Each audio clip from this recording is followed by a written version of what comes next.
दोस्तों, जिस सरकार के मुखिया ही डॉक्टर हैं, वहां पर कफ सिरप, जहरीले कफ सिरप से बच्चों की मौत हो जाती है। मध्य प्रदेश की भ्रष्ट सरकार की वजह से आज कई बच्चों की जान जा चुकी है। जिस देश में एक पोस्टर लगाने पर तमाम पुलिस प्रशासन उतर जाता है, उसी देश में भाजपा सरकार में खुलेआम कफ सिरप के नाम पर जहर बेचा गया, लेकिन इसे किसी ने नहीं रोका। किसी को इस बात की चिंता नहीं थी कि यह सिरप बच्चों को दिया जाएगा। बिना टेस्ट किए कई बार सैंपल्स में फेल हुई कंपनी का कफ सिरप 20 से ज्यादा बच्चों के मरने के बाद पुलिस की नजरों में आया है।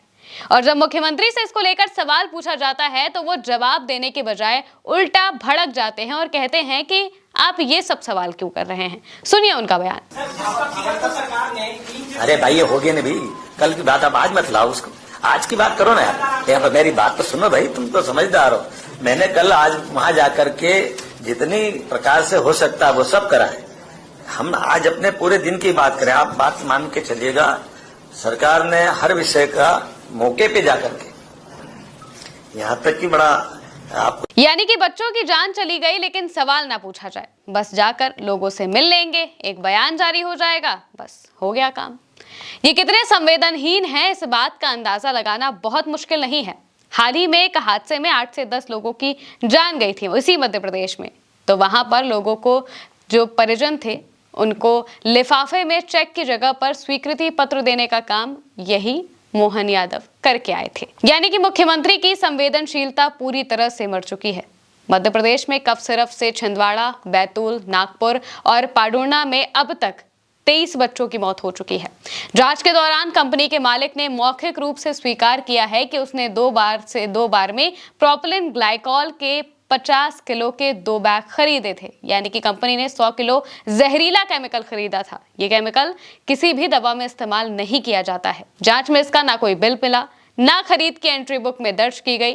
पूछताछ में जांच अधिकारियों को बताया गया कि भुगतान कभी कैश तो कभी जीपे से किया गया। दवा बनाने वाली कंपनी ने घटिया क्वालिटी का प्रोपिलीन ग्लाइकॉल खरीदा, उसका कभी टेस्ट भी नहीं कराया। चौंकाने वाली बात यह है कि कंपनी के पास ना तो खरीदी के बिल हैं और ना ही प्रयोग किए गए केमिकल के रिकॉर्ड मौजूद हैं। और ये सिर्फ खुलेआम बाजारों में बिक रहा था, डॉक्टर प्रिस्क्राइब कर रहे थे, सरकारी अस्पतालों में इसका इस्तेमाल किया गया। किसी को भनक तक न लगी कि सिरप के नाम पर जहर बांटा जा रहा है। और जाहिर है ये सब भ्रष्ट सरकार और प्रशासन की अनदेखी का ही नतीजा है। लैब जांच में यह भी पाया गया है कि सिरप में डायएथिलीन ग्लाइकॉल और एथिलीन ग्लाइकॉल जैसे जहरीले केमिकल की मौजूदगी तय सीमा से 486 गुना ज्यादा थी। ये मात्रा न सिर्फ बच्चे के लिए घातक है, बल्कि ये हाथी के बराबर के जानवर की भी किडनी और ब्रेन को खत्म कर सकती है। यानी खुलेआम जहर बेचा गया। जांच रिपोर्ट के मुताबिक कंपनी ने चेन्नई की सनराइज बायोटेक से 25 मार्च 2025 को प्रोपिलीन ग्लाइकॉल खरीदा था, लेकिन ये नॉन फार्मास्यूटिकल ग्रेड का था, यानी दवा बनाने के लिए सूटेबल नहीं था।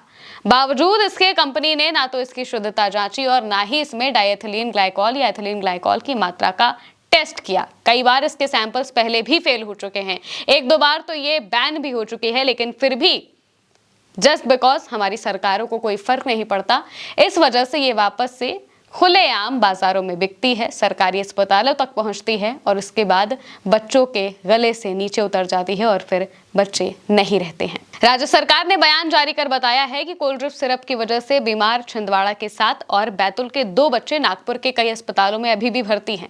मुख्यमंत्री डॉक्टर मोहन यादव ने कहा कि सभी का इलाज सरकार करा रही है। इलाज की समुचित व्यवस्था सुनिश्चित करने के लिए कार्यपालिका, दंडाधिकारी और डॉक्टर्स की संयुक्त टीम की तैनाती नागपुर के कई अस्पतालों में की गई है।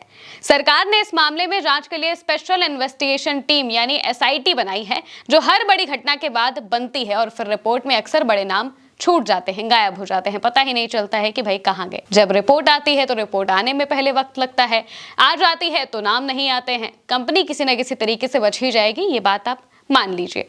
अब कंपनी के खिलाफ क्या एक्शन लिया जाएगा ये तो आने वाला वक्त ही बताएगा, क्योंकि एक्शन की कोई उम्मीद मौजूदा सरकारों से हम नहीं कर सकते हैं। जब पुल गिर जाते हैं उनके जांच में भी सरकारों को कुछ नहीं मिलता है, तो इस कंपनी के बारे में भी कुछ खास जानकारी उन्हें नहीं मिल पाएगी, क्योंकि अभी से ही सबूत हटा दिए गए हैं। जिस तरीके से हमने आपको बताया कि ना ही बिल की रिसीट मिल रही है, ना ही कुछ और चीजें मिल रही हैं, यानी कि जहर आया, दवाओं में मिला, दवा बन भी गई, बिक भी गई और वो गायब भी हो गया। अब देखना होगा कि इसमें मोहन यादव की सरकार आखिर करती क्या है।